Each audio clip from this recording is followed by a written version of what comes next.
2025 काफ़ी surprising, shocking और थोड़ा डिजास्ट्रस ईयर था। तो 2026 हमारे लिए कैसा साल जाने वाला है? ये साल राजा बनाने वाला है। तो राजा बनने के लिए बहुत सारी चीजें हमें करनी भी पड़ती हैं और बहुत सारी चीजें हमें छोड़नी भी पड़ती हैं। पॉलिटिक्स में छोटे छोटे राज्यों के अंदर छोटे छोटे विद्रोह होंगे, लेकिन मोदी जी का सिक्का इस साल चलता रहेगा। पाकिस्तान ऐसा दिखाएगा कि हाँ वो हावी हो रहा है। कुछ मुस्लिम कंट्रीज प्लस कुछ ऐसे देश जैसे चाइना फिर से कोशिश करेगा, लेकिन वो कम्प्लीटली बेकार रहेगा। 2026 में 4 ग्रहण लग रहे हैं, तो वो 4 ग्रहण कहाँ लग रहे हैं और इंडिया को कैसे अफेक्ट करेंगे? तो जब जब सूर्य ग्रहण पड़ता है और जिनकी कुंडली में सूर्य खराब है, उनके ऊपर इसका सीधा सीधा असर पड़ता है। ऐसे लोगों की हेल्थ खराब हो जाती है, मानहानि हो जाती है, फादर की हेल्थ खराब हो जाएगी। यही कारण होता है कि कहा जाता है कि सूर्य ग्रहण या चंद्र ग्रहण के बाद में दान करना चाहिए। और दान भी कौन सा करना चाहिए? गर्भवती महिलाओं को इस समय में कुछ काटना नहीं चाहिए, बाहर नहीं निकलना चाहिए। क्यों? क्योंकि उससे जो रेज निकल रही है ना, चाहे वो बच्चा गर्भ में है, वो उस पर भी इम्पैक्ट डालेंगी। काल भैरव, कामाख्या देवी और मेहंदीपुर बालाजी मंदिर जो है वो एक्चुअली प्लैनेटरी एनर्जी के साथ कैसे कनेक्टेड है? तो बंगलामुखी जी के अलावा भी और कोई मंदिर है जो 2026 में जरूर जाना चाहिए? सूर्य देवता का ही एक ऐसा मंदिर है पूरे विश्व में, पूरी रात मंदिर में जो पुजारी थे वो पूजा करते रहे और पूजा करते करते शायद उनकी कोई झपकी लगी या उनको हल्की नींद आई। सुबह उठकर जब देखा गया तो दरवाजा अपने आप पूर्व दिशा से पश्चिम दिशा की ओर हो गया था। हम किसी भी जगह को या तीर्थ स्थल को एक एविडेंस वाले माइंडसेट से या साइंटिफिक माइंडसेट से तोलने की कोशिश करते हैं। अगर आपको उसका प्रमाण चाहिए तो आपको वहाँ पर जाकर देखना चाहिए। हनुमान चालीसा में पहले से लिखा गया है, युग सहस्त्र योजन पर भानु। पहले ही सूर्य की दूरी बता दी गई है। आज साइंस उसको सिद्ध करके दिखा रहा है और कह रहा है कि हमने ये चीज दिखा दी। ये तो नालंदा यूनिवर्सिटी डिस्ट्रॉय कर दी गई, नहीं तो आज भारत को हराने वाला या भारत के आगे टिकने वाला ब्रह्मांड में कोई देश नहीं होता। तो 2026 में ऐसी कौन सी राशि हैं जिनके लिए साल अच्छा साबित हो? अगर हम बात करें टॉरस की और अगर हम बात करें कैंसर की, दोनों ही, लेकिन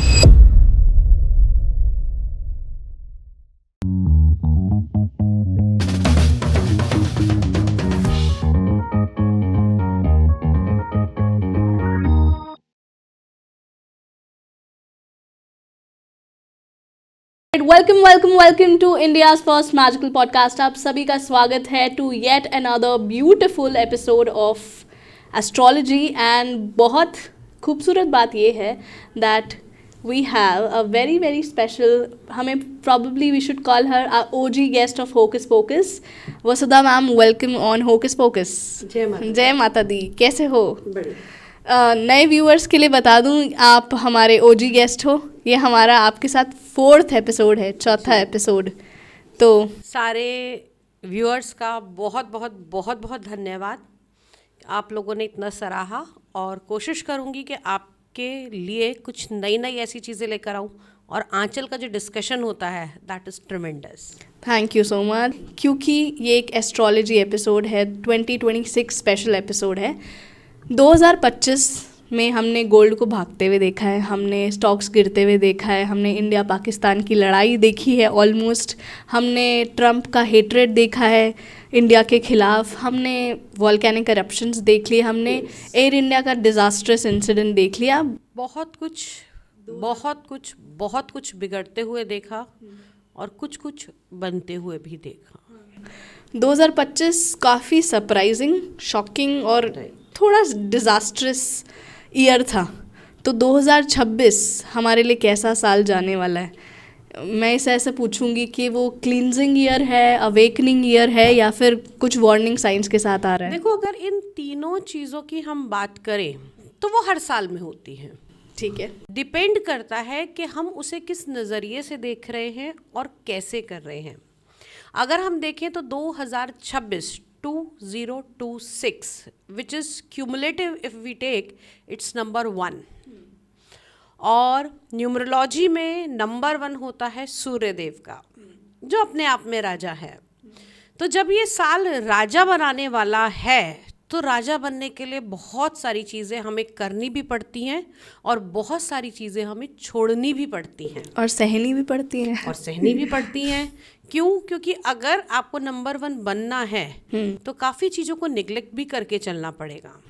सबसे पहले हम इसके अंदर लेते हैं अवेकनिंग, जैसा आपने कहा। तो अवेकनिंग के लिए ये साल ऐसा रहेगा कि जो वो पिछले पेंडिंग चीज़ें चली आ रही हैं कि अगले साल में करेंगे, अगली बार देखेंगे, ये करेंगे, तो उन सब से आपको बाहर निकलना होगा। क्योंकि राजा और सूर्य अगर हम देखें तो दोनों को पंक्चुअलिटी पसंद है। सूर्य का एक निश्चित समय है कि इस निश्चित समय पर निकलेगा इस दिन और इस निश्चित समय पर अस्त होगा। और जिन लोगों का भी सूर्य बहुत अच्छा होता है वो पंक्चुअल होते हैं। तो अगर कुछ पाना है इस 2026 में तो पंक्चुअलिटी। दूसरी चीज, आपको अहंकार को साइड करना होगा, क्योंकि when you are going to be number 1 और यू आर नंबर 1 तो आपको उस चीज का घमंड नहीं होना चाहिए। और राजा वैसे भी किसी की ईगो नहीं सहता, तो कोशिश कीजिएगा। दूसरी चीज़ यहाँ पर मैं आप लोगों को ये ज़रूर कहना चाहूँगी कि इस आने वाले साल में सरकारी महकमे से, अपने बॉस से, अपने फादर से, इन सब के साथ में आपको एक अच्छी ट्यूनिंग बनानी पड़ेगी, तभी आप इस नेक्स्ट ईयर में सरवाइव कर पाएंगे। नंबर 1 बनने के लिए नंबर 1 की सारी चीज़ों को आपको अपनाना पड़ेगा। अगली चीज़ कि अगर हम कहें कि आपने मुझे बोला कि अवेकनिंग के साथ साथ वार्निंग, तो फिर से जब नंबर 1 बनते हो तो बहुत सारे लोग आपको पीछे खींचने के लिए पहले से तैयार होते हैं। तो यहाँ पर बहुत सारे आपके बीच में रुकावटें आएंगी, आपके बहुत सारे दुश्मन भी बनेंगे, क्योंकि कोई राजा तभी राजा बनता है जब वो दूसरों को हराता है, और दूसरों को हराने के लिए आपको लड़ना आना चाहिए। अब मैं यहाँ वो फाइटिंग की बात नहीं कर रही हूँ, अपने काम से लड़के दिखाना है, अपने जेस्चर से लड़के दिखाना है, अपने कॉन्फिडेंस से लड़के दिखाना है, तभी जाके आप इस 2026 के अंदर सरवाइव कर पाएंगे। क्योंकि ये आने वाला साल बहुत सारी चुनौतियां लेकर आ रहा है, बहुत सारे लोगों के जीवन में बदलाव आएगा, किसी के रिश्ते ब्रेक होंगे, किसी की जॉब जाएगी, कहीं से टैक्स का आपको परेशानी देखने को मिलेगी। वहीं अगर आप इन सब चीज़ों को बेस्ट कर लेंगे तो इन्हीं चीज़ों से आपको सरकारी जॉब भी मिलेगी, आपको संतान के योग भी मिलेंगे, आपकी विवाह भी होगा। लेकिन जिन लोगों के ऑलरेडी विवाह के कोई केस चल रहे हैं, कोई प्रॉब्लम्स चल रही है, उन लोगों को इस साल में बहुत सारी चुनौतियां देखने को मिलेंगी। अगर हम यूनिवर्सल बात करें कि 2026 के अंदर भारत की, तो सबसे बड़ी बात कि आने वाले इस टाइम में भारत अपना सिक्का जमाएगा खेल कूद के मैदान में। 2026 में भारत के लिए बहुत सारी चुनौतियां भी आएंगी और उपलब्धियां भी आएंगी। भारत एक विकसित देश के रूप में लोगों को दिखाई देगा। छोटे छोटे विवाद होंगे, विद्रोह होंगे अलग अलग राज्यों के अंदर, लेकिन अगर मैं बात करूं कि हाँ, इस साल इस 2026 के अंदर नए बच्चे उभर कर आएंगे खेलकूद के मैदान में, या फिर मैं कहूँ कि भारत की एक अलग, क्योंकि अभी आप देखें लास्ट जो फर्स्ट टाइम था जब इंडियन वुमेन्स टीम जीती सबसे पहला क्रिकेट, अब आने वाले टाइम में भी ऐसा होगा, आपको और नई अच्छी अच्छी उपलब्धियां देखने को मिलेंगी। तो जहाँ तक मुझे आपकी बातों से समझ आई कि 2025 की जो फ्रीक्वेंसी है वो डिसिप्लिन की फ्रीक्वेंसी है।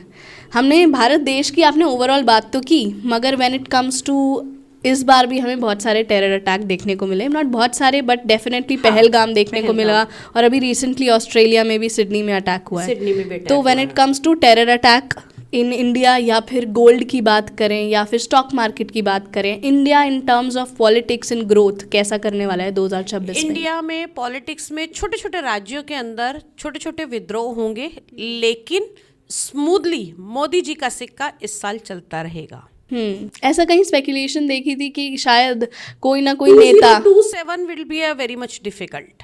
फॉर मोदी जी। फॉर मोदी जी। और मगर ऐसा स्पेकुलेशन सुनने में भी मिल रहा है कि जो पॉलिटिकली है ये साल इंडिया के लिए कोई ना कोई नेता रिजाइन करेगा या फिर उसका कोई घपला बाहर आएगा। देखो ऐसा जब कुछ? बदलाव चाहिए होता है ना जनता को, तो ये सारी चीज़ें देखने को मिलती हैं। और मैंने अपने पिछले पॉडकास्ट में भी कई जगह ये बताया है कि ये जो देवगुरु बृहस्पति अतिचारी हो रहे हैं, 8 साल का जो इनका ये टाइम पीरियड है, थोड़ा लेमैन टर्म में एक्सप्लेन करोगे अतिचारी मतलब? जब भी कोई प्लैनेट बहुत तेज स्पीड से चलता है तो वो अतिचारी कहलाता है।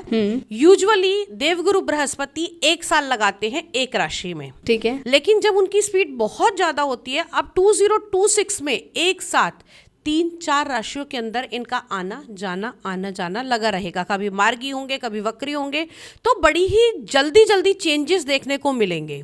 और देवगुरु बृहस्पति का अगर हम देखें तो कुंडली के 9 भावों पर असर होता है। क्यों? ये संतान भी देते हैं, ये इनकम भी देते हैं, ये आपको देवगुरु बृहस्पति आपके जीवन में मान सम्मान देंगे, विद्या देंगे, तो बहुत सारी चीज़ें देवगुरु बृहस्पति देते हैं। और किसी भी इवेंट के होने के लिए शनि और गुरु का होना बहुत आवश्यक होता है। तो जब यहाँ पर ये मैनेजमेंट होगा, जो बार बार चेंजेस आएंगे, तो इससे बहुत सारे लोगों के जीवन में मेंटली, फिजिकली बहुत सारे चेंजेस देखने को मिलेंगे। अब अगर मैं यही साल के एंड में अगर मैं बात करूं, अक्टूबर, नवंबर और दिसंबर का जो टाइम पीरियड रहेगा, उसके अंदर ये संभावनाएं बहुत ज़्यादा होंगी। जून के महीने में बारिश के कारण बहुत सारी जगहों पर कुछ हानि हो सकती है। अच्छा। इस आने वाले टाइम पीरियड में भारत, अगर हम बात करें, पाकिस्तान ऐसा दिखाएगा कि हाँ वो हावी हो रहा है, लेकिन भारत फिर से उन्हें औंधे मुंह गिराकर फिर से दिखाएगा। ऑपरेशन सिंदूर जैसा हरकतें बीच बीच में इनकी चलती रहेंगी, लेकिन फिर India will be a number 1। और अगर हम बात करें बिजनेस पॉइंट ऑफ व्यू से इंडिया की, तो इस आने वाले 2026 में इंडिया कुछ ऐसी डील साइन करेगा जिससे भारत की फाइनेंशियल स्टेटस और ज़्यादा सुधरेगा। भारत एक विकासशील देश बनकर दुनिया के सामने आएगा और बहुत सारे देशों का हाथ भारत के साथ बढ़ेगा और भारत के साथ आगे बढ़ने की वो लोग कोशिश करेंगे। अब बात करते हैं, मतलब 2 देशों की कोलैबोरेशन हो सकती है और होगी आने वाले समय में।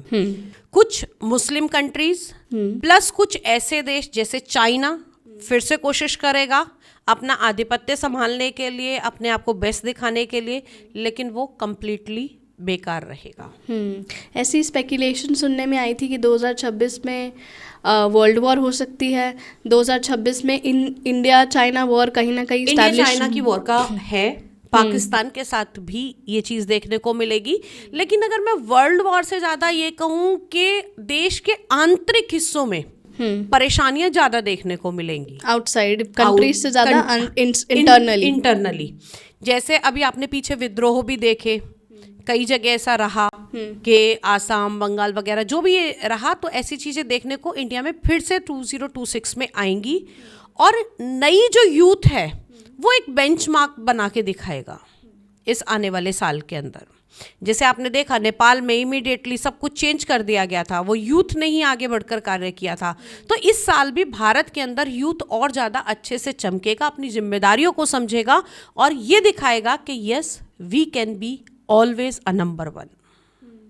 जेनजी अपने हाथ में भागदौड़ लेने वाला है। अब भागदौड़ जेनजीज के हाथ में आने वाली है। 2026 में स्टॉक मार्केट का क्या हाल होने वाला है? स्टॉक मार्केट बढ़ेगा, फिर नीचे आएगा जून से लेके आपका अक्टूबर तक के टाइम पीरियड में। नीचे आएगा या बढ़ेगा? नीचे भी आएगा, अप डाउन चलेगा, लेकिन एंड ऑफ द ईयर ये वापस ऊपर जाएगा। ओके, ठीक है।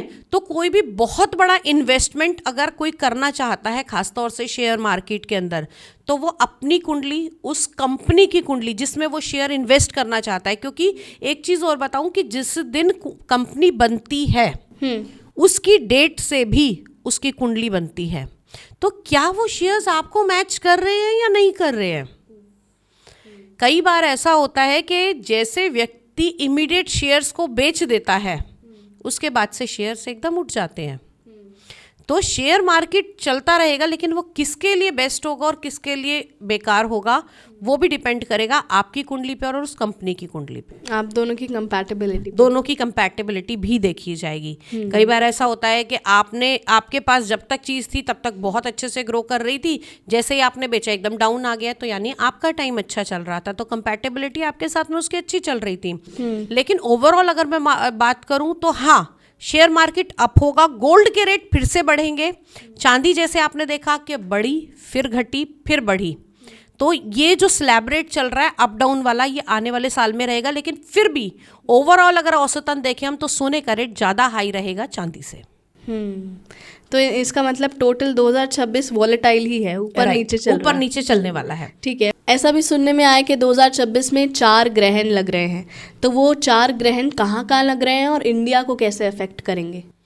देखिए, सबसे पहले ये समझना होगा कि ग्रहण लगना नॉर्मल है, ये एक खगोलीय घटना है, लेकिन इसका असर निश्चित तौर पर लोगों के जीवन पर पड़ता है। आप मानो या ना मानो, आप माने या ना माने, कहीं ना कहीं इसका असर देखने को मिलता है।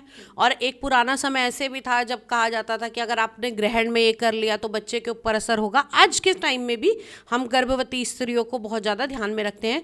तो इस साल की अगर मैं बात करूँ 2026 की, ग्रहण से याद आया कि ग्रहण में मेरी मम्मी को भी किसी ने बोला होगा कि तो वो हिस्सा खराब हो जाता कोई ना। तो मेरे यहाँ पे एक मार्क है, और वो बहुत अजीब मार्क है, आउट ऑफ द कंटेक्स्ट में ये बात बता रही हूँ कि यहाँ पे मार्क है और उस मार्क पे से जो बाल निकल रहे हैं वो सारे वाइट है। वो बिल्कुल सेंटर में मैंने देखा था। और उस बाल को कोई छूता है, बाल को टच करने पे आपको कभी दर्द नहीं होती, मगर बाल को कोई छूता है तो मुझे दर्द होती है। हाँ, देखो, ग्रहण का असर होता है और निश्चित तौर पर होता है। इस आने वाले 2026 में 4 ग्रहण पड़ने वाले हैं, 2 सूर्य ग्रहण और 2 चंद्र ग्रहण। ठीक है। लेकिन भारत के लिए एक ये भी अच्छी बात है कि केवल एक ही ग्रहण इसमें दिखने वाला है इंडिया में जो दिखेगा। 4 ग्रहण पड़ेंगे, एक पड़ेगा 17 फरवरी का जो सूर्य ग्रहण रहेगा, दूसरा पड़ेगा 3 मार्च का जो चंद्र ग्रहण रहेगा।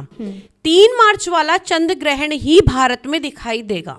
ठीक है। उसके बाद में 12 अगस्त का जो ग्रहण रहेगा वो भी सूर्य ग्रहण है, वो भारत में अदृश्य है। उसके बाद में 28 अगस्त का जो ग्रहण पड़ेगा शुक्रवार के दिन, वो भी भारत में अदृश्य है। लेकिन हमारे व्यूअर सभी कंट्रीज से हमें देख रहे हैं, तो ग्रहण का असर कहीं ना कहीं जरूर होता है।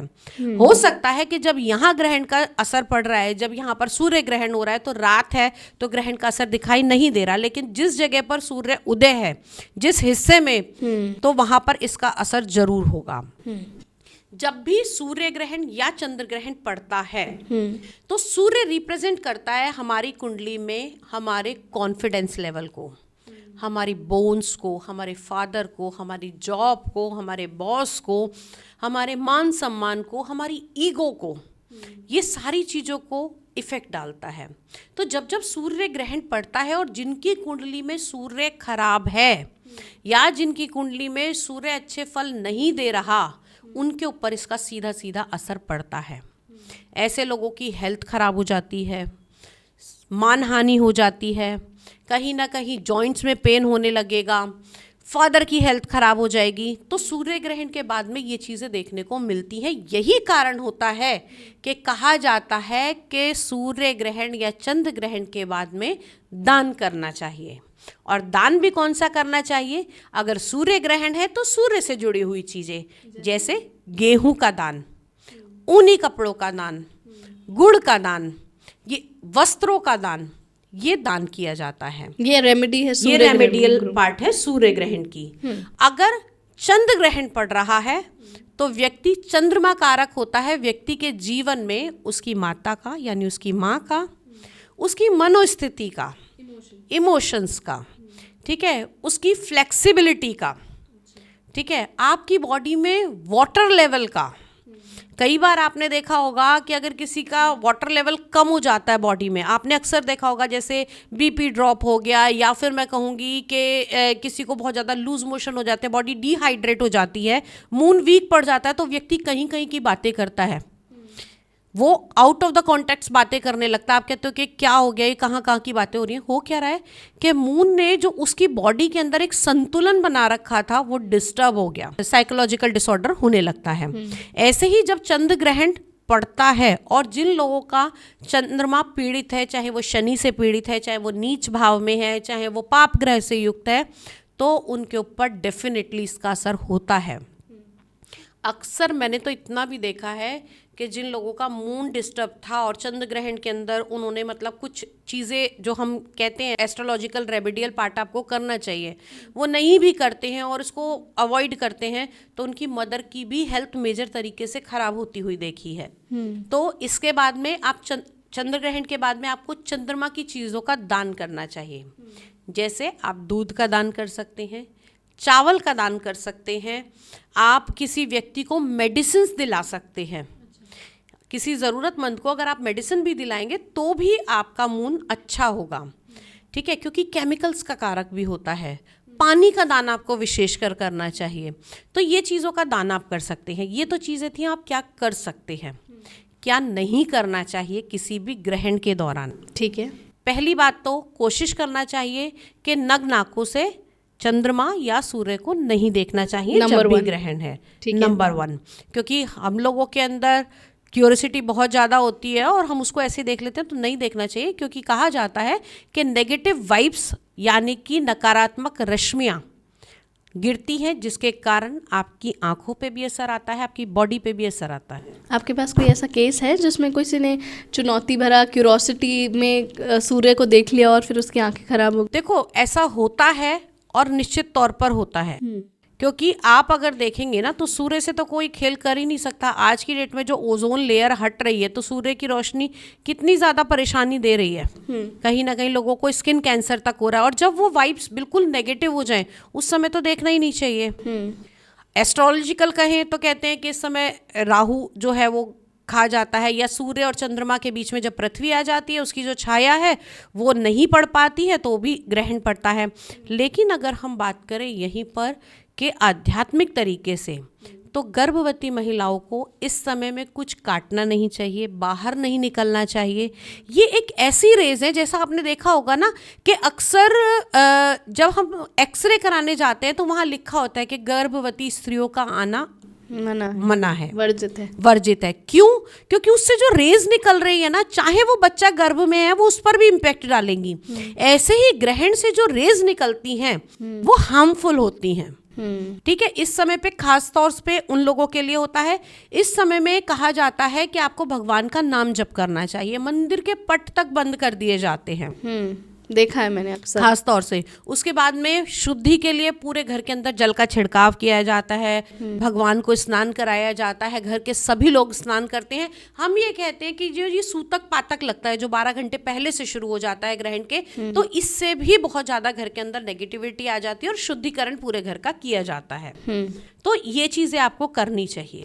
जैसे आपने बताया कि कौन सी चीज़ें करनी चाहिए और कौन सी चीज़ें नहीं करनी चाहिए, मगर क्या ये ग्रहण सबको अफेक्ट करता है? आपने बताया, मगर कोई सूर्य से गवर्न्ड है, कोई चंद्रमा से गवर्न्ड है, वो अपनी राशि चेक करके करे, या फिर ये रेमेडी सबके ऊपर ये सबको करनी चाहिए? क्योंकि सूर्य सबको बराबर रोशनी दे रहा है, चंद्रमा सबको बराबर रोशनी दे रहा है। ये आपके ऊपर है, आपकी कुंडली में है कि आपका वो वीक है, आपका पावरफुल है, बट एनर्जी तो सभी को चाहिए ना उसकी। मगर हमको पता नहीं कि हमारा वीक है या स्ट्रांग चल रहा है, सबका अलग फेस चल रहा है। मेरा नंबर है, आप बात कर सकते हैं। डेफिनेटली आप किसी भी एस्ट्रोलॉजर से दिखाकर, क्योंकि आप एक बार पता कर लेंगे तो आपको पता लग जाता है कि आपको कौन सी रेमेडीज करनी चाहिए, किस किस समय में करनी चाहिए। मेरे पास ऐसे भी क्लाइंट थे जिनकी कुंडली में विष योग बना हुआ था, चंद्रमा और शनि का योग। जब जब चंद्र ग्रहण आता था उनकी मनोस्थिति इतनी खराब हो जाती थी, चिड़चिड़े हो जाना, किसी की माताजी थी, चिड़चिड़े हो जाना, उनके मूड स्विंग्स चेंज होना, लड़ाई झगड़ा करना, बहुत इरिटेट रहती थी। तो उनकी पहले से ही रेमेडियल पार्ट करवाई जाती थी कि भाई इस दिन चंद्र ग्रहण होने वाला है या इस दिन अमावस्या होने वाली है, तो आपको ये रेमेडियल पार्ट करना पड़ेगा। तो फिर काफ़ी ज़्यादा चीज़ें स्मूथ हो गई थी। नहीं तो एक पैटर्न चल रहा था उनकी लाइफ का कि जब जब ये चीज़ें रिपीट होती हैं तो इनके साथ ऐसा होता है। क्यों?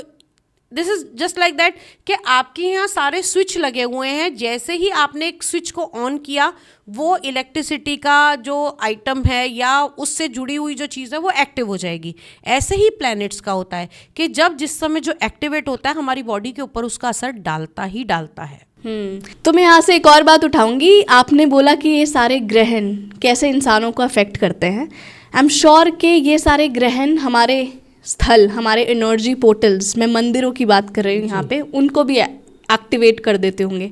और मेरा तो ऐसा मानना है कि मंदिर सिर्फ तीर्थ स्थल नहीं होते या फिर वो एक टूरिस्टी स्पॉट नहीं होते, वो एक एनर्जी पोर्टल होते हैं। Right. वो एक फ्रीक्वेंसी स्टेशन होते हैं। जब आप किसी मंदिर में जाते हो तो वो एक पर्टिकुलर फ्रीक्वेंसी पे एमिट कर रहे होते हैं। जब भी आप उस मंदिर में घुसते हो तो आपको कितना पवित्र फील होता है, शांत फील होता है, एनर्जेटिक फील होता है। तो ऐसे कौन से मंदिर हैं जो 2026 में हमें ज़रूर जाने चाहिए?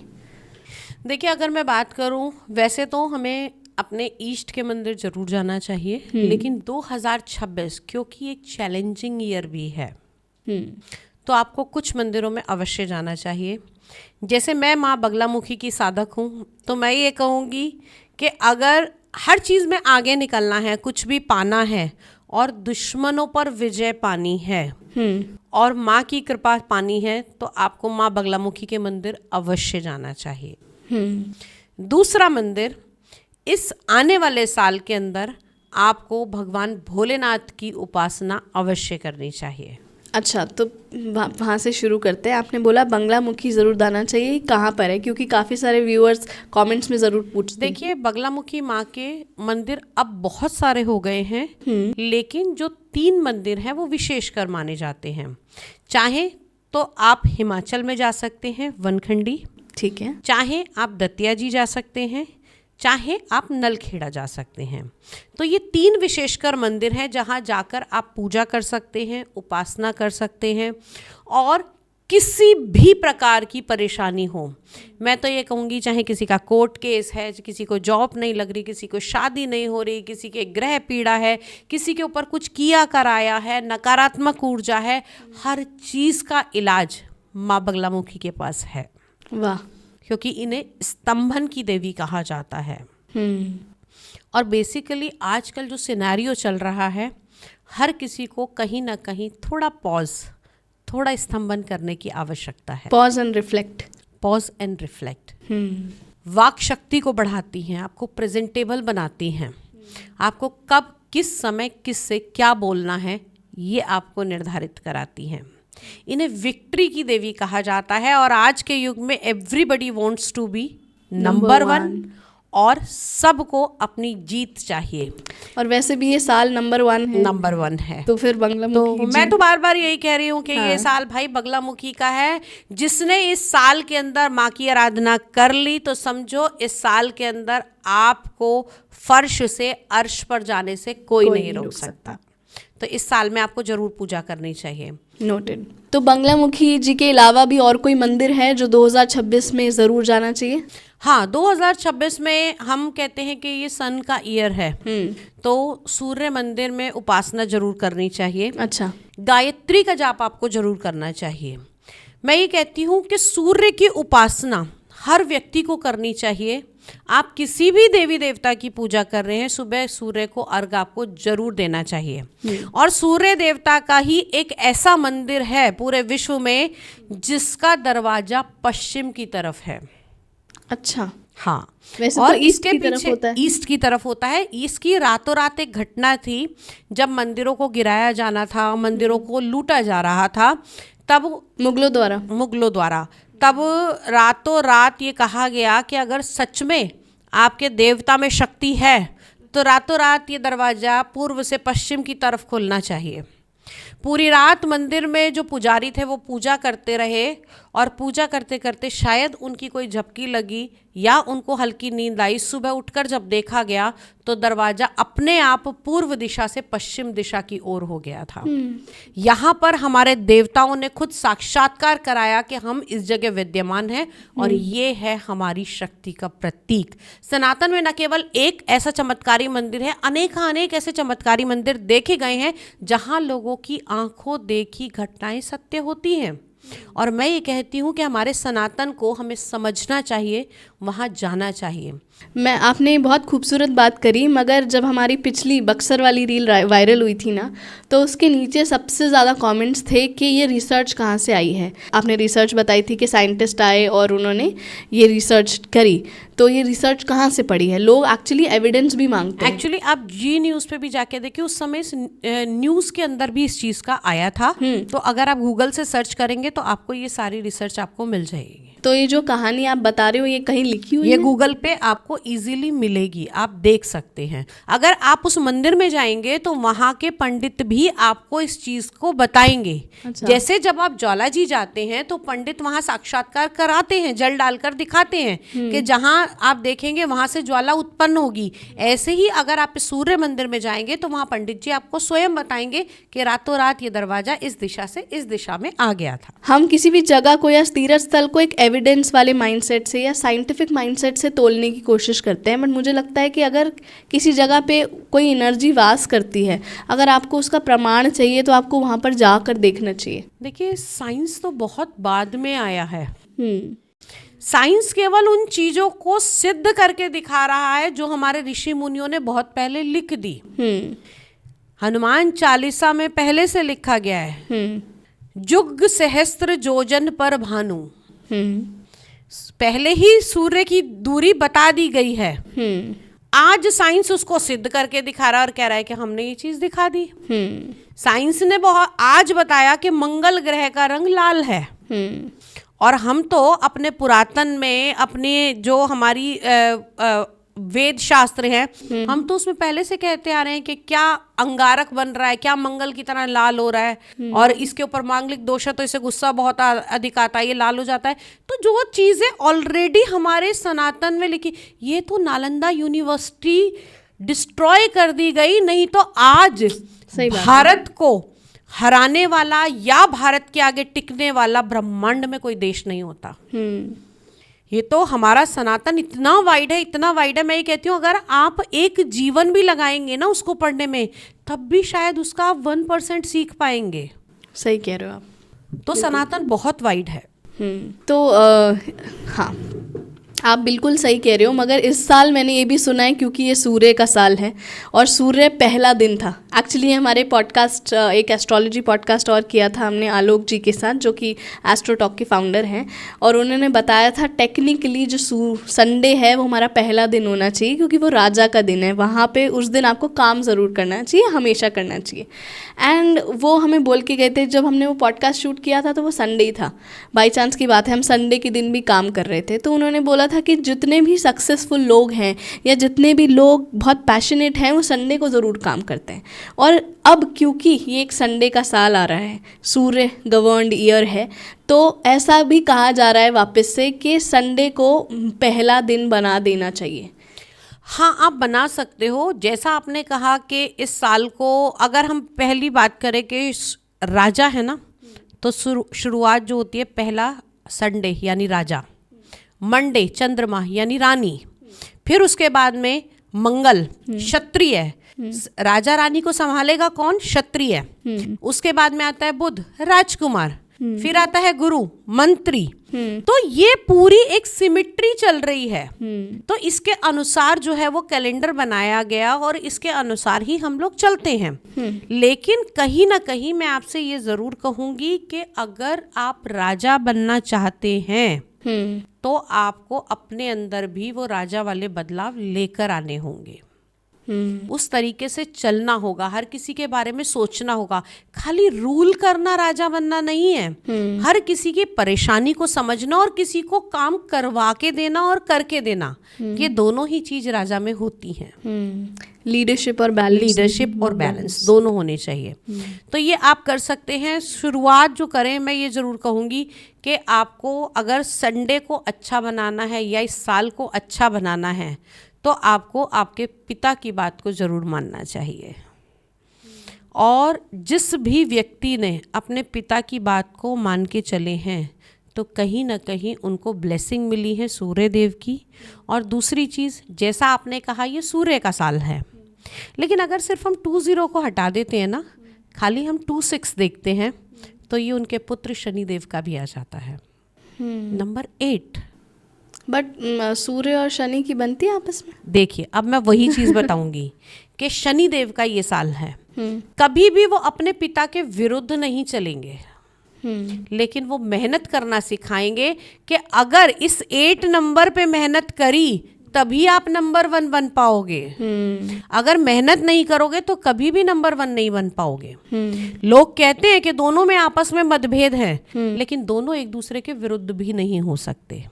कभी भी शनिदेव अपने पिता के विरुद्ध नहीं जाएंगे, उनका सम्मान जरूर करेंगे। क्यों? क्योंकि उनको अपनी माता से सबसे ज्यादा प्रेम था, हो सकता है इसलिए वो अपने पिताजी के एंटी थे, क्योंकि परिस्थितियां ऐसी थी। लेकिन कहीं भी वो ये नहीं सिखाते कि आपको आपके माता पिता का आदर नहीं करना चाहिए, आपको आपके बड़ों का आदर नहीं करना चाहिए। इस साल में अगर आप अच्छा करना चाहते हैं तो किसी भी वृद्ध ब्राह्मण को भोजन अवश्य कराना चाहिए आपको। अच्छा, आप एक दिन बना लीजिए कि आपने इस साल के अंदर अन्न का दान एक दिन जरूर करना है, चाहे वो आपका बर्थडे है, एनिवर्सरी है, कोई बच्चों का बर्थडे है। साल में ये नियम बना के चलिए कि मैं एक दिन अन्नदान अवश्य करूंगा, क्योंकि कहा जाता है कि आत्मा में परमात्मा बसते हैं, और जब किसी की भूख शांत होती है तो उसकी आत्मा तृप्त होती है। तो भगवान को खुश करने का ये भी बहुत अच्छा तरीका है। अन्न का दान कर सकते हैं, किसी की हेल्प कर सकते हैं, किसी को स्टडी का मटेरियल दे सकते हैं। तो बहुत सारी चीज़ें ऐसी हैं। पता है खूबसूरत बात क्या है कि किसी भी एस्ट्रोलॉजर की खासियत या उसकी ट्रांसपेरेंसी उसके काम में पता लग जाती है कि जो वो बातें करता है। जैसे आपने बोला ना कि किसी की मदद कर दो, आपने ये नहीं बोला कि दूध चढ़ा देना, आपने ये नहीं बोला कि XYZ चीज़ें कर देना, आपने साथ साथ 3 एग्जाम्पल में सिर्फ मदद के ही दिखाए हैं। राइट। तो वो बहुत ब्यूटीफुल बात है। और क्योंकि हम मंदिरों की बात कर रहे थे तो वापस मंदिर पे आते हैं कि ये मेरी रिसर्च करते हुए मैंने जाना और मुझे आपसे समझना है कि काल भैरव, कामाख्या देवी और मेहंदीपुर बालाजी मंदिर जो है वो एक्चुअली प्लानिटरी एनर्जी के साथ कैसे कनेक्टेड है, वो मुझे जानना है आपसे। पहला आपने क्या बोला? काल भैरव। काल मतलब शनि, समय, समय, कली जी, काल, जी, कलयुग, जी, काल। तो जिसका समय के ऊपर अनुबंध है, जो सब कुछ रोकना जानता है, वो काल भैरव है। जो सृष्टि का आदि भी है और अंत भी है, वो काल भैरव है। जिनके यहाँ किसी ग्रहण में भी पटबंध नहीं होते, किसी काल का कोई नियम लागू नहीं होता, वो काल भैरव है। अच्छा जी। जी, मतलब ग्रहण के वक्त वो उसके वहाँ मंदिर के बने? दरवाजे बंद नहीं होंगे। वाह। कालिका मंदिर, वहाँ के दरवाजे बंद नहीं होते। मैंने लास्ट बार आपको बताया था कि कालिका जी का जो मंदिर है उसके दरवाजे कभी बंद नहीं किए जाते ग्रहण काल में भी। क्यों? कालिका वो भी काल पर नियंत्रण करती हैं, तो उनके भी कभी दरवाजे बंद नहीं किए जाते। और जिस जिस जगह पर इन देवताओं के आपने नाम लिए, यहाँ पर एनर्जी का सोर्स है, किसी भी चीज़ को रोकने की और बदलने की शक्ति, ग्रहों के प्रभाव को बदलने की शक्ति है भगवान में। ठीक है ना? लोग कहते हैं कि आप ये कह रहे हो भगवान की भक्ति करनी चाहिए, लेकिन इन्हीं भगवान ने इन सभी ग्रहों को आपके कर्मों के अनुसार फल देने की शक्तियां प्रदान की। तभी आपकी कुंडली में वो ग्रह खराब हुए। अगर किसी ने अपने गुरु की अवहेलना की, गुरु का निरादर किया, तो अगले जीवन में आकर वो गुरु चंडाल योग लेकर पैदा होगा। अगर किसी ने अपने माता पिता की, अपने ग्रैंड पेरेंट्स की अगर रिस्पेक्ट नहीं करी, उनके साथ दुर्व्यवहार करा, तो उसकी अगली 3 पीढ़ियां तक पितृदोष से शापित होंगी। तो कहीं ना कहीं भगवान जो हैं वो इन ग्रहों के अनुसार आपको प्रभाव तो देते हैं, लेकिन इन्हीं भगवान की भक्ति करके इन ग्रहों को शांत किया जा सकता है। अगला आपने बोला माँ कामाख्या जी, योनि स्वरूप, प्रजनन का रूप, शक्ति का स्वरूप, और केवल एक ही जगह ऐसी जहां पर देवी के रजस्वला की भी पूजा की जाती है। माने जब देवी का मेंसुरेशन साइकिल होता है, उसी समय साल के 3 दिन अंबुबाची का मेला होता है। अच्छा। और एक ये 3 दिन का ही समय ऐसा होता है जब मंदिर के आगे से निकलने वाली नदी लाल रंग में परिवर्तित हो जाती है। सच में? आज तक वैज्ञानिकों के पास भी इसका कोई आंसर नहीं है। Really I want to witness this then. Right, you may can. मैं मेघालय गई थी, असम गई थी, बट तब वो मेरी अम्बुबाची किस्मत का समय होता है किस समय आता है? जून के समय में। वहां पर कहा जाता है कि देवी 3 दिन के लिए रजस्वला होती हैं, क्योंकि ये योनि स्वरूप की पूजा होती है। अंदर मंदिर में किसी देवी की कोई मूर्ति नहीं है। अरे यहाँ पर योनि आकार एक शिला है। अच्छा। ऐसा जैसे हमारे ग्रंथ बताते हैं कि जब माँ पार्वती को लेके शिव जी जा रहे थे उनके अधजले शरीर को लेके, तब विष्णु जी ने अपना सुदर्शन चक्र चलाकर उनके शरीर के अलग अलग हिस्से हुए थे जिससे कि शिव जी शांत हो जाएं।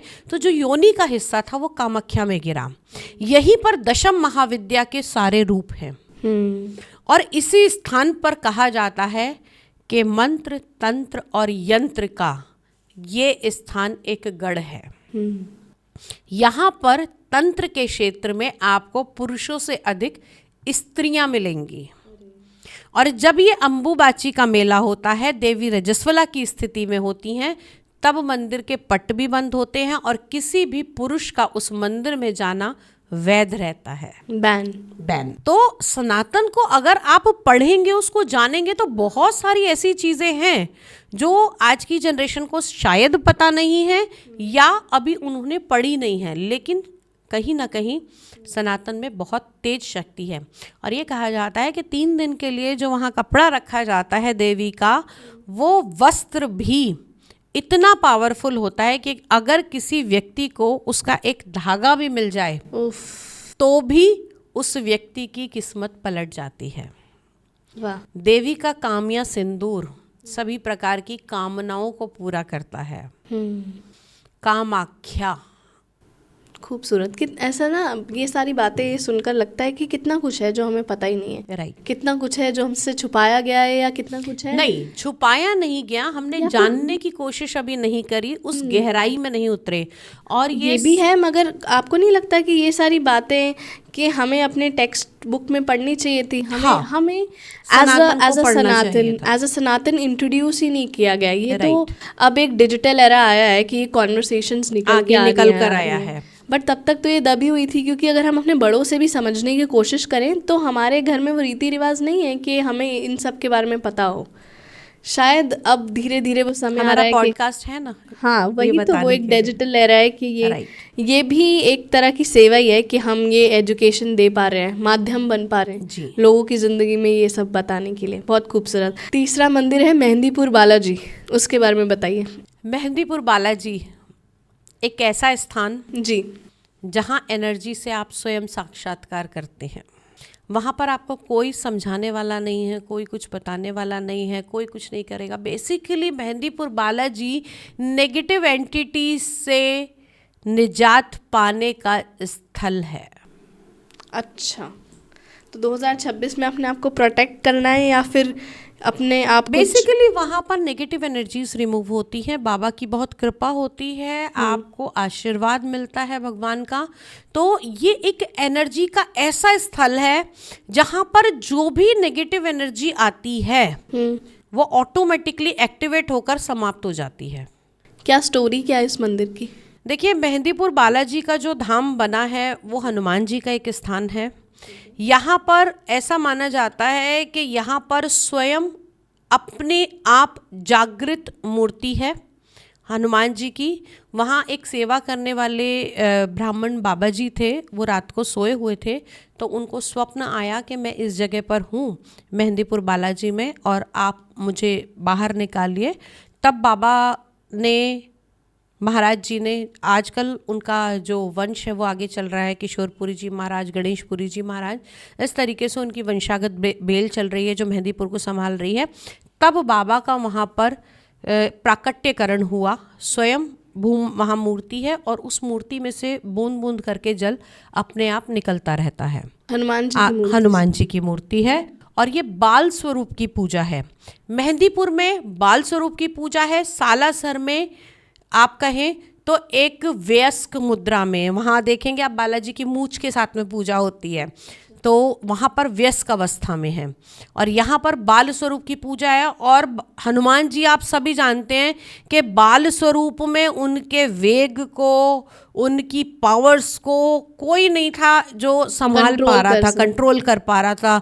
वो स्वयं सूर्य को भी निगल गए थे कुछ क्षणों के लिए, निगलने वाले थे। हाँ। और उस समय पर भी अगर मैं कहूँ तो बगलामुखी की शक्ति जो थी, उन्होंने उस वेग को स्तंभित कर दिया था, समय को रोक दिया था।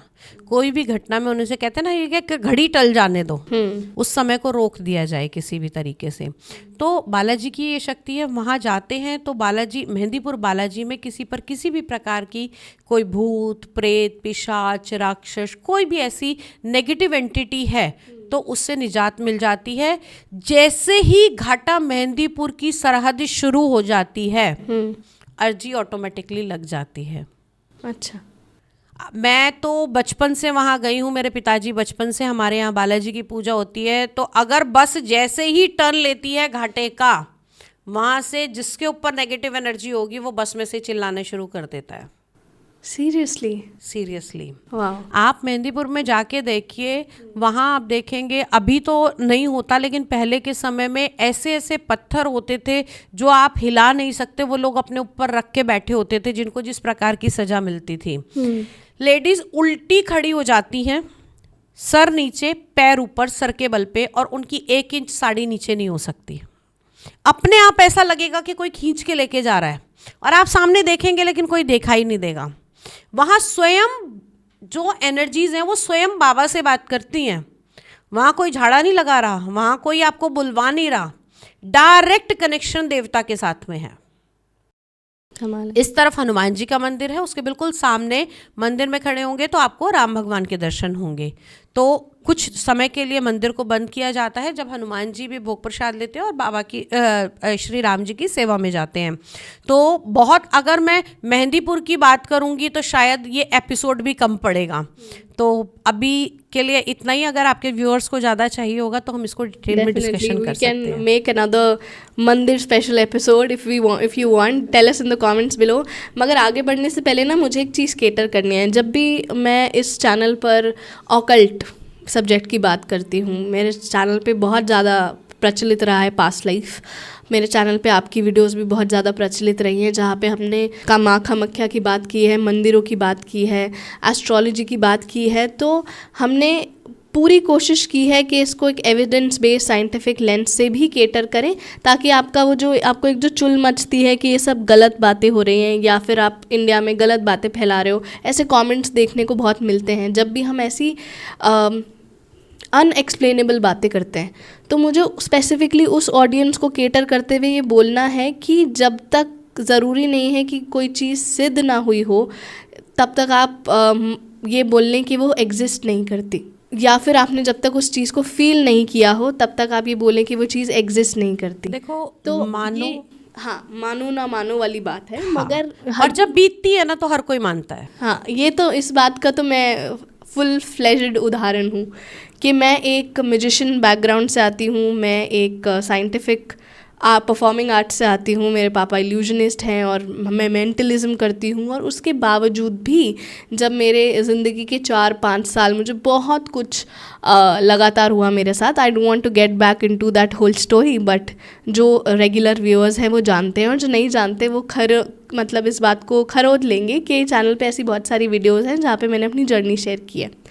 तो वो जब मेरे साथ ये सब चीज़ें घट रही थी ना, तब जाके मुझे रियलाइज़ हुआ कि आपके कंट्रोल में सारी चीज़ें नहीं होती हैं। आपके साथ चीज़ें होती हैं तो फिर आप इधर उधर सोल्यूशन के लिए जाते हो। सब चीज़ों का औचित्य है, हर चीज़ एग्जिस्ट करती है।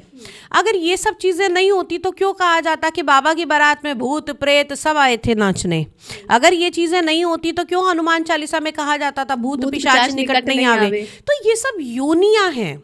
जितना जिस योनि में आपको समय काटना है उतना समय आपको काटना ही पड़ेगा। क्यों कहा जाता है कि ऐसे काम करेगा तो प्रेत योनि में पड़ेगा, ऐसी चीज़ें करेगा तो भूत बन जाएगा। लोग मजाक में ही कहते हैं कि यार अगर ये चीज़ ठीक नहीं है ना, मैं भूत बन के तेरे पास आ जाऊंगी। क्यों? क्योंकि कामना की पूर्ति नहीं हो रही है, कहीं ना कहीं कुछ रह गया है, उसको कंप्लीट करने के लिए बीच में व्यक्ति अटक जाता है, या कहूँ तो अटका दिया जाता है। उफ, that was a cliff hanger. Moving on, ये ऑकल्ट की बातें तो चलती रहेंगी, मगर क्योंकि हम 2026 की बात कर रहे हैं तो पिछले कुछ सालों से ना बहुत सारी ऐसी राशियां होंगी, या कुछ ऐसी राशियां तो पक्का होंगी जो अटकी पड़ी हैं, मतलब जो बहुत मेहनत करती रही मगर उन्हें रिजल्ट नहीं मिले। तो 2026 में ऐसी कौन सी राशियां हैं जिनके लिए साल अच्छा साबित होगा? देखो, वृषभ राशि और कन्या राशि। इंग्लिश में बोलें तो अगर हम बात करें टॉरस की और अगर हम बात करें कैंसर की, दोनों ही अच्छी रहेंगी, ठीक है। लेकिन अगर हम बात करें एरीज की, मेष राशि, उन लोगों के लिए थोड़ा चैलेंजिंग ये साल रह सकता है, क्योंकि शनि की 7.5 अभी आपके ऊपर शुरू हुई है लास्ट 2025 से। जी हाँ, मेरी एरीज ही है। एरीज है, तो इस साल में आपको बहुत ज़्यादा मेहनत करनी पड़ सकती है। इस साल के अंदर आपको एडवाइस लेकर आगे काम करना चाहिए। ये साल चुनौतियों भरा होगा, लेकिन साल की शुरुआत में मंगल की स्थिति आपको अच्छा बनाएगी। शुरुआत के 2-3 महीने आप बेस्ट करेंगे, लेकिन उसके बाद में जो काम है वो ज़्यादा मेहनत मांगेगा आपसे, उसको आपको सोच समझ कर चलना पड़ेगा। Frequency of the year is discipline. Health के इश्यूज आ सकते हैं आपको, ठीक है, क्योंकि अगर मैं बात करूं आपकी कुंडली के 12वें भाव में शनि का गोचर रहेगा, चंद्रमा से 12वें भाव में 7.5 शुरू हुई है, तो पैर में चोट लगने की संभावनाएं ऐसे लोगों को देखने को मिलेंगी। और कितनी लगेगी? और जिन लोगों ने उल्टे कर्म किए हैं उनकी जेल यात्रा के योग भी बन सकते हैं। हाँ, देख लो भाई, जिसने करे, हम तो ठीक चल रहे। अब बात करते हैं नंबर 2, यानी कि वृषभ राशि, टॉरस। वृषभ राशि की अगर मैं बात करूं तो इस साल में बहुत सारे बदलाव देखने को मिलेंगे। कुछ गुड न्यूज़ेस आ सकती हैं, जिन लोगों के रुके हुए काम थे वो बनते हुए दिखाई देंगे। लेकिन हाँ, फिर से यही कहूँगी, इमोशंस पर कंट्रोल करके चलना, तब जाके ये साल आपका बेहतर रहेगा। फाइनेंस की दृष्टि से रुका हुआ पैसा आपका वापस आएगा। जो लोग बड़े लंबे समय से इंतज़ार कर रहे थे कि हमें इस साल में इंक्रीमेंट मिलना चाहिए, कुछ चेंजेस मिलने चाहिए, वो अब साल आपका आने वाला है। जिन बच्चों की शादी नहीं हुई थी या जिनके बच्चों की शादी नहीं हुई थी, इस साल में आगे वो हो सकती है। अगली राशि की बात करती हूँ, मिथुन राशि, यानी कि जेमिनी। मिथुन राशि वाले जातकों, आपके लिए इस साल की शुरुआत बहुत अच्छी होने वाली है। साल की शुरुआत में देवगुरु बृहस्पति आपके लगन में विराजमान रहेंगे, यानी कि चंद्र लगन से मैं बात कर रही हूँ। तो कहीं ना कहीं फैट के ऊपर कंट्रोल करना पड़ेगा। थोड़ा सा आलसी आपको बना सकता है, लेकिन वहीं आपकी बुद्धिमत्ता की लोग बातें करेंगे। आप थोड़ी मैच्योर टॉक्स करने लगेंगे इस साल की शुरुआत में, इंटेलेक्चुअल बन जाएंगे, राइट, और धर्म के क्षेत्र में थोड़ा आगे बढ़ते हुए दिखाई देंगे। हाँ, जिन लोगों के ऊपर थोड़ी सी दिक्कतें चल रही थी कि हाँ लास्ट ईयर में फाइनेंशियल क्राइसिस आए, बाहर नहीं जा पाए या फिर किसी बड़े अचीवमेंट को नहीं कर पाए, उन लोगों के लिए ये साल आगे बेटर हो सकता है। लेकिन फिर से यही कहूँगी कि हर व्यक्ति की अलग कुंडली है, अलग ग्रह हैं, अलग नक्षत्र हैं, सर्वोपरि आपके कर्म प्रधान हैं, राइट। अगली राशि की बात करते हैं हम, कर्क राशि, यानी कैंसेरियंस। तो आप लोगों के लिए इस साल बनेगा गज केसरी योग। देवगुरु बृहस्पति जब गोचर करेंगे और आपकी कुंडली में एक गज केसरी योग बनाएंगे, तो आपको धन के लाभ भी होंगे, आपकी इच्छाओं की पूर्ति भी होगी। लेकिन फिर से जब चंद्रमा और गुरु का ये योग बनेगा तो अहंकारी भी होंगे और कहीं ना कहीं अपने आप के लिए केयरलेस होंगे।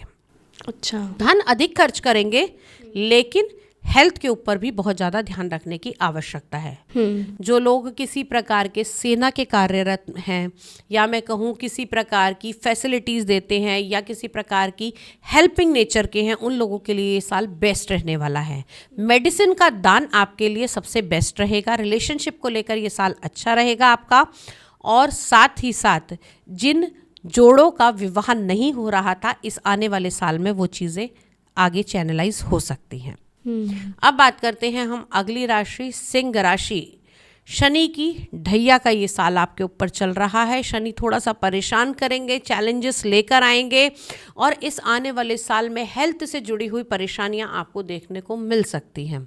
लेकिन वहीं में अगर मैं बात करूं आप लोगों की, तो देवगुरु बृहस्पति का कुछ समय के लिए आपके गोचर के समय कुछ समय के लिए आपकी ही राशि में आगमन होगा। तो यहाँ पर थोड़े मान सम्मान की वृद्धि होगी, लेकिन कुछ चीज़ों का ध्यान रखना है। कौन सा पेपर को बड़े सोच समझकर साइन करना है। किसी भी प्रकार की बड़ी डील, खास तौर से शेयर मार्केट में करते हुए किसी की सलाह जरूर लेनी है। और ये ज़रूर ध्यान रखिएगा कि आप अपने फादर की या फादर स्वरूप जो भी हों आपके बड़े बुजुर्ग, उनकी एक एडवाइजरी और उनके पैर छूकर आशीर्वाद लेना ना भूलें। अगली राशि की बात करते हैं हम, कन्या राशि यानी कि वर्गो। बड़े कैलकुलेटिव होते हैं और ये आने वाला साल कैलकुलेशन का ही रहने वाला है इन लोगों के लिए। इन लोगों के नए रास्ते खुलेंगे, जो रुके हुए काम थे वो पूरे होंगे, लेकिन कहीं ना कहीं इन लोगों के शत्रु भी उत्पन्न होंगे इस साल के अंदर। जो लोग आपको लग रहा था कि आपके बहुत अच्छे मित्र हैं, वो ही आपकी बैकबाइटिंग करते हुए दिखाई देंगे। इस साल के अंदर आपको यात्राएं बड़ी सोच समझकर करनी है। यात्राओं में किसी प्रकार की हानि हो सकती है, जैसे सामान का खो जाना, किसी दस्तावेज का खो जाना या फिर किसी प्रकार की चोट इत्यादि लगना। अगली राशि की बात करते हैं हम, तुला राशि यानी लिब्रा। अगर मैं बात करूं तुला राशि वालों, अब तक बड़ी परेशानियां आपने भुगती, लेकिन इस आने वाले साल के अंदर आपके लिए बहुत सारी विशेष आपको मिलने वाली हैं ऊपर वाले से। जो लोग अध्यात्म के क्षेत्र से जुड़े हुए हैं उनको भगवान के दर्शन भी हो सकते हैं। आप इस साल के अंदर अपनी फैमिली के साथ ज़्यादा टाइम स्पेंड करेंगे।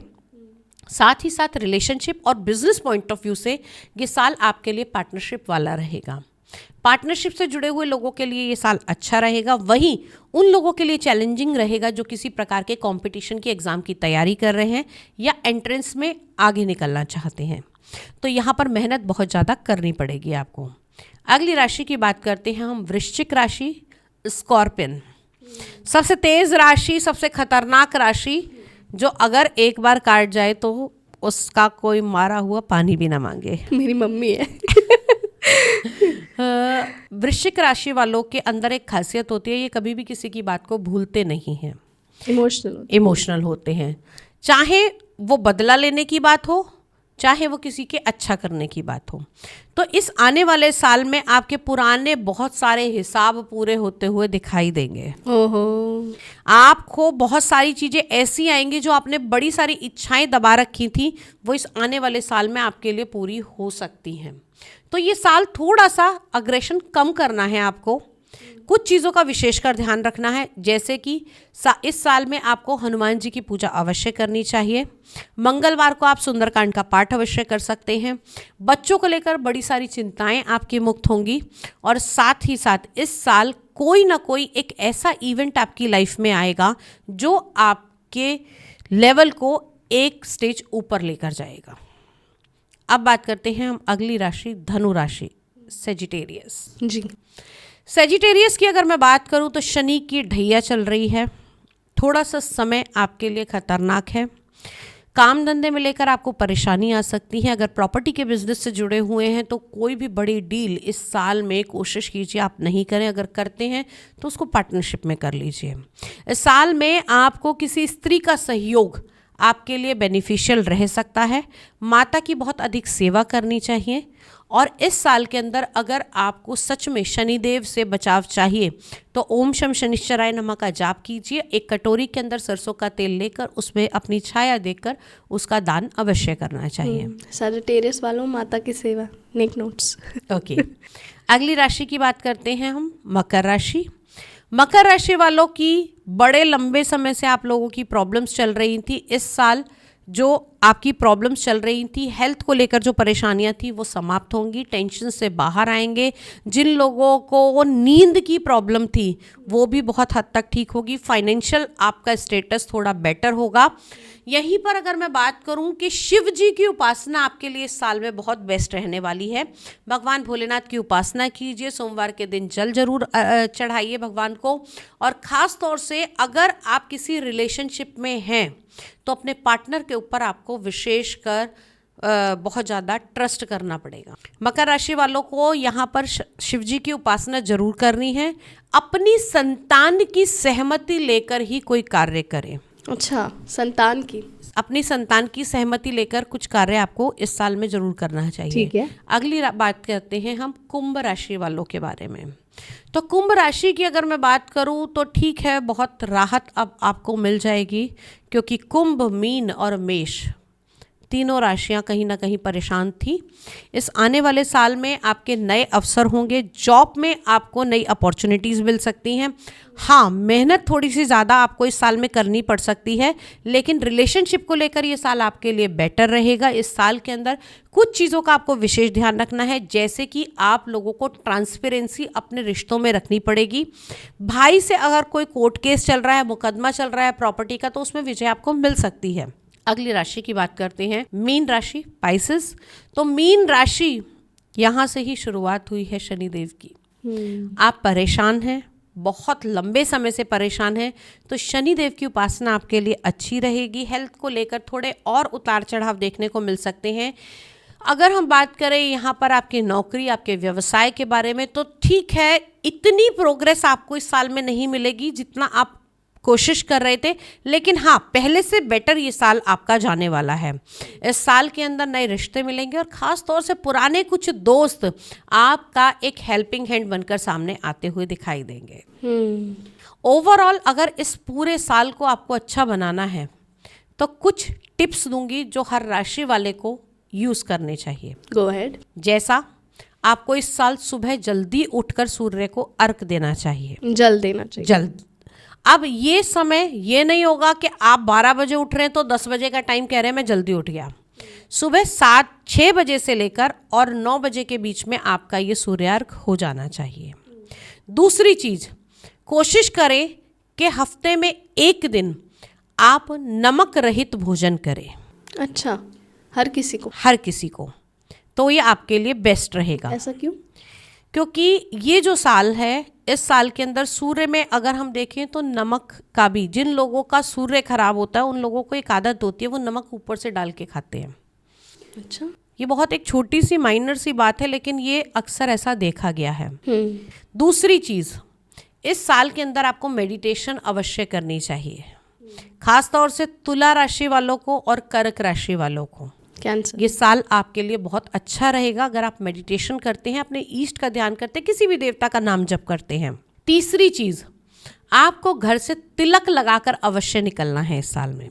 अच्छा, अब तिलक आप अपने अपने धर्म की मान्यता के अनुसार लगा सकते हैं, चाहे आप हल्दी का तिलक लगाते हैं, रोली का तिलक लगाते हैं, चंदन का तिलक लगाते हैं, लेकिन जो भी तिलक लगाएं पहले अपने देवता के चरणों में उसे अर्पित करें और फिर उसके बाद में उसे ग्रहण करें। इसका मतलब सिग्निफिकेंस क्या है? क्योंकि राजा तिलक लगा के आप बाहर निकलता है?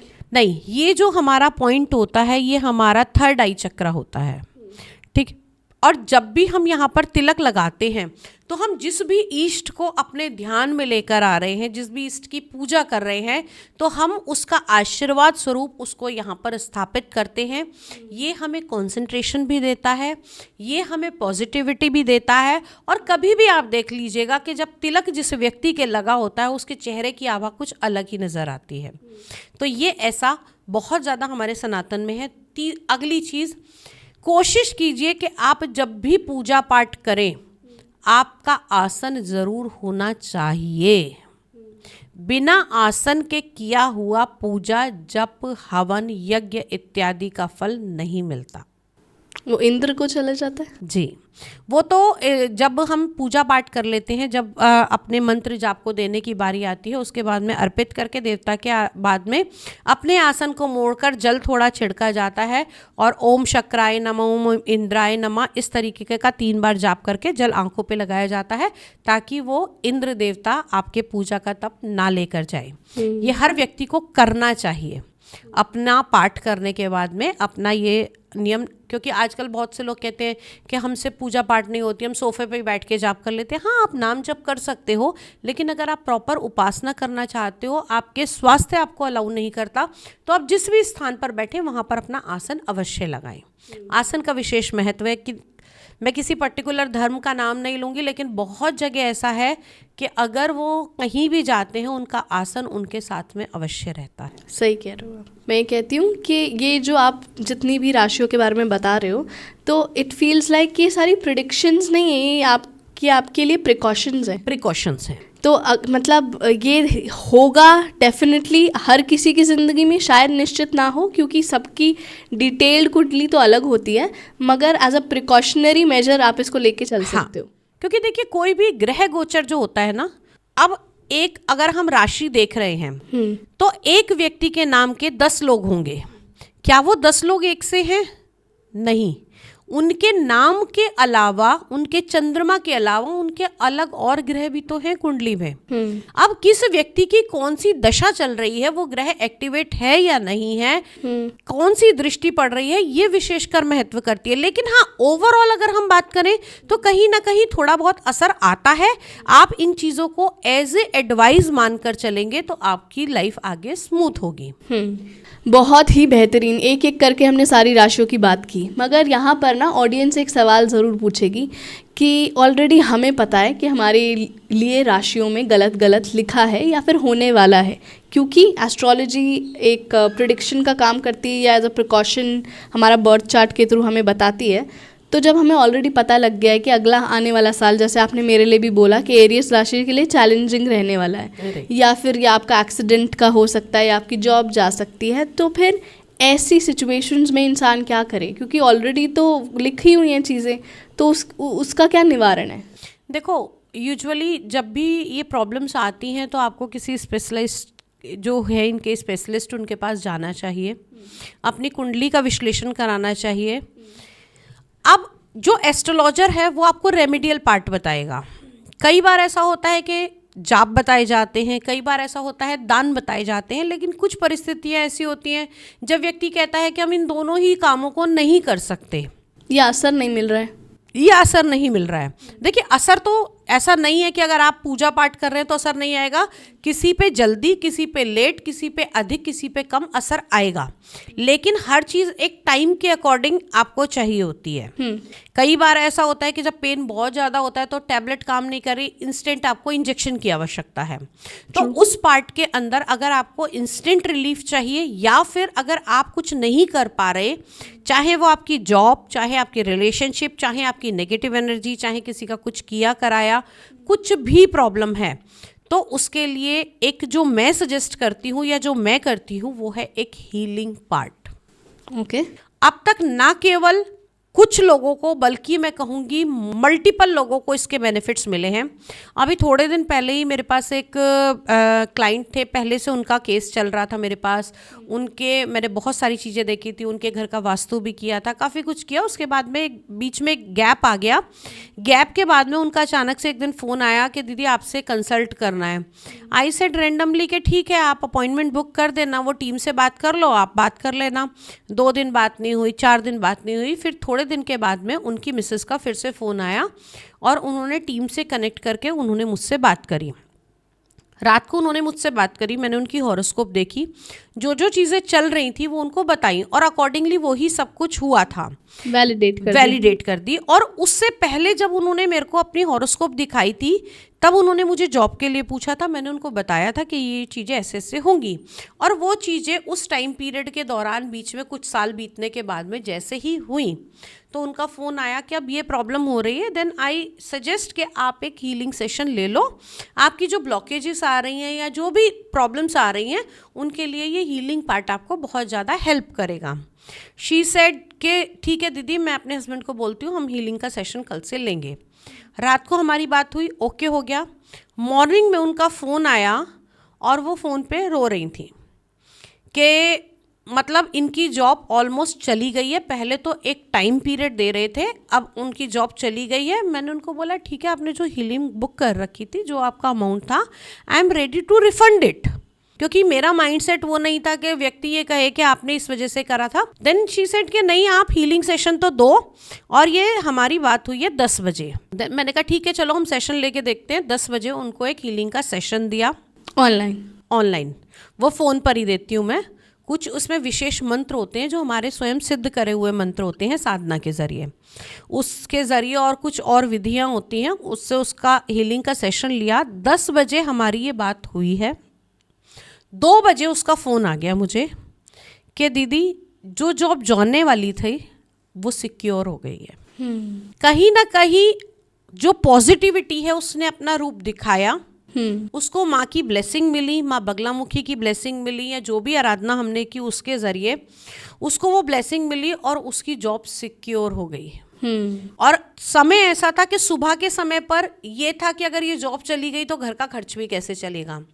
और दोपहर तक आते आते सब कुछ स्मूथ हो गया। उसके बॉस का फ़ोन आ गया कि ठीक है, यहाँ तेरा काम नहीं हो रहा, मैं दूसरी जगह तेरे को इस डिपार्टमेंट में सेट करके वहाँ पर कंटिन्यू अपनी जॉब करो और उस तरीके को अच्छा, मतलब चेंजेस उसकी जॉब के वहाँ से जाने के जो बन रहे थे वो उस पद से हटने के बने, लेकिन जो बिल्कुल जानी थी वो नहीं गई, वो दूसरे सेगमेंट में वहीं उसी कंपनी में ट्रांसफ़र हो गया और उसकी जॉब भी सिक्योर हो गई।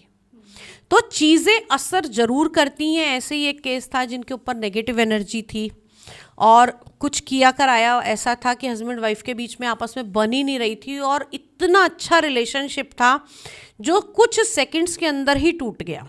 किसी थर्ड पर्सन ने कुछ कराया हुआ था, उसने अपनी तरफ आकर्षित किया हुआ था। तो उस समय पर भी हमने ये रिलेशनशिप हीलिंग करी। दोनों के बीच में जो क्लैशेस थे वो ख़त्म हुए, एक दूसरे के साथ दोनों वापस हैं और हैप्पीली लाइफ चल रही है। तो मतलब चाहे वो आपका बीमारियों में है उसमें ये काम करता है, चाहे आपके रिलेशनशिप में है, चाहे आपकी जॉब में है, हीलिंग किसी भी तरह की चीज़ को आप आगे ठीक करने के लिए प्रयास कर सकते हैं। लोग कहेंगे कि अगर हीलिंग से ही सब कुछ ठीक होने वाला है तो फिर कुछ करने की ज़रूरत नहीं है, डॉक्टरों की ज़रूरत नहीं है, लेकिन एक हीलिंग ब्लेसिंग है।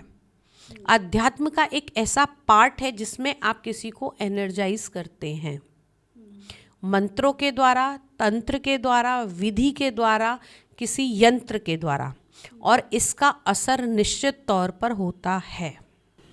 बहुत ही बेहतरीन। मुझे बहुत अच्छे से इस बात का विश्वास है कि जब जो भी ये व्यूअर्स चैनल देख रहे हैं, इस वीडियो को देख रहे हैं, पॉडकास्ट को कंज्यूम कर रहे हैं, वो हमेशा 2 प्रकार के होंगे।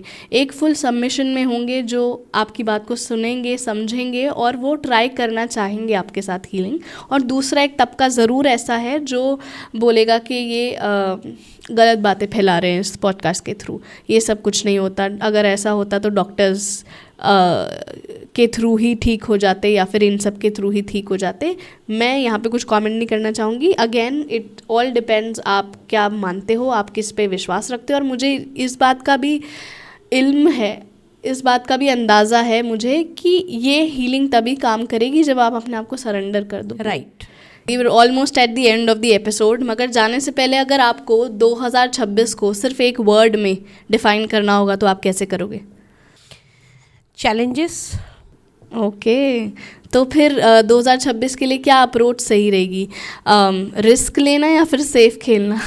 देखो, किसी भी चीज़ में सेफ खेलना तो उतना ही दे सकता है आपको जितना आप एक्सपेक्ट कर रहे हैं, लेकिन अगर आप बहुत ज़्यादा एक्सपेक्ट कर रहे हैं तो फिर रिस्क लेना ही पड़ेगा। और फिर उसमें चैलेंजेस हैं। और उसमें चैलेंजेस है, फिर वो अपनी अपनी राशि के हिसाब से प्रिकॉशन लेकर आपको आगे बढ़ना चाहिए। मगर अगर 2026 का लकी डे कौन सा साबित होगा? 2026 में सूर्य का साल, तो संडे आपके लिए लकीएस्ट होने वाला है। तो अगर आप संडे को काम नहीं करते तो कोशिश ये कीजिएगा कि संडे को कुछ ना कुछ ऐसा जरूर करें जो आपके लिए प्रोडक्टिव हो। Lucky number in 2026? Lucky number 1 भी हो सकता है और नंबर 5 भी हो सकता है। ऐसा क्यों? 5 क्यों? 5 सिंह राशि का है और 1 नंबर सूर्य का है। मगर 5 क्यों बोला आपने? लकी हो सकता है। सिंह, लियो, वो राशि के लिए, उस राशि के लिए या राशि के स्वामी सूर्यदेव है। अच्छा, सिंह राशि के स्वामी सूर्यदेव हैं इसलिए। ठीक है। और लकी कलर कौन सा हो सकता है? आप yellow colour, golden colour, red colour, orange colour, इन कलर्स को ज़्यादा यूज़ कर सकते हैं। तो इस साल और उसके बाद भी आपकी राशि के ऊपर डिपेंड करता है। बट जनरली क्योंकि सूर्य गवर्न साल है, राइट, तो फिर ब्लैक नहीं पहनना चाहिए इस साल। ब्लैक ब्लू अवॉइड करना चाहिए क्योंकि शनि और सूर्य का मेल ज़्यादा नहीं खा रहे, ज़्यादा मेल नहीं खाता। ठीक है, बहुत बेहतरीन। साल की शुरुआत होने जा रही है, सबको शुभकामनाएं देते वक्त तो ये एपिसोड एंड करेंगे ही, मगर आपके क्लोजिंग नोट क्या होंगे? देखो, अगर इस साल में आपको सक्सेस पानी है ना, तो पंक्चुअलिटी आपको लेकर ही आनी पड़ेगी। आप अब तक आपने कुछ भी करा, लेकिन 2026 में चीज़ों को लिंगर ऑन नहीं कर सकते। अगर आपने चीज़ों को लटकाया तो चीज़ें आपके हाथ से निकल जाएंगी, क्योंकि इस साल में माफ़ी की कोई गुंजाइश नहीं होगी। बहुत ही बेहतरीन। मैं बस अपने व्यूअर्स से यही कहना चाहूँगी कि इस एपिसोड को फियर बेस्ड कॉन्वर्सेशन नहीं, इस एपिसोड को अवेयरनेस बेस्ड कॉन्वर्सेशन लेकर ज़रूर चलिएगा। एंड अगर आपके लिए कॉन्वर्सेशन मददकारी रही है तो प्लीज़ शेयर कीजिए। Thank you so much for watching Hocus Pocus with Anchal. We are signing off from Vasudha Sharma Kapoor and Anchal Rajkumar. Thank you everybody. जय माता दी। जय माता दी।